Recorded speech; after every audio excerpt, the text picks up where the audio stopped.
Alam mo, ang tagal bago ako naging reporter. Kasi yung boses ko masyadong malumanay, masyado bang sweet. Natatandaan ko, vino-voice, pa ako noon, coaching. Pag nag-voice over ako, sinasabi sa akin, tigasan mo pa! Tigasan mo! Ay, teka, ito na naman tayo sa potential eh. Ano ba yun? Harden yourself. Ikaw naman yan. Parang, parang, hindi! Ano ba harden lumalala. Harden yourself. Harden your voice! Oo. Tigasan mo yung boses mo. Kasi yung Nagalit ka, sabi traditional sa akin. media eh. Correct. Radyo, buo, diba? Oo, bilisan mo. Ganyan, sabi niya, parang 14 na Pilipino ang namatay. Tigasan mo pa! 14, magalit ka! 14 na Pilipino! Ganon, parang hindi, wag ka umiyak.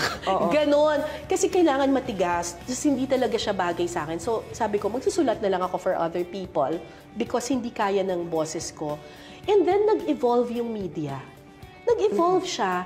Nagkaroon ng era yung media na okay rin pala yung conversational na pagsasalita, that you don't have to modulate your voice too much.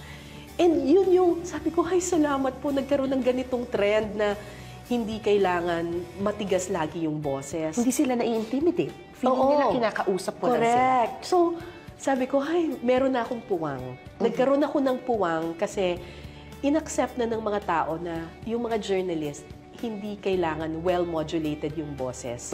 Pwede na rin magkaroon ng journalist na parang nagkukwento lang sa'yo in the most malumanay way possible.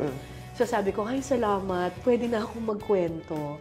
Tapos, nung nagkaroon naman, ngayon naman, nagbukas na rin na pwede na rin maging tao yung journalist. Kasi dati para kaming serious, ganyan, di ba? Image. May image. Pero ngayon, parang nag-open up na pwede na rin tayong tumawa. Pwede na rin tayong maging, silly once in a while. Pwede na rin tayong maging kwela.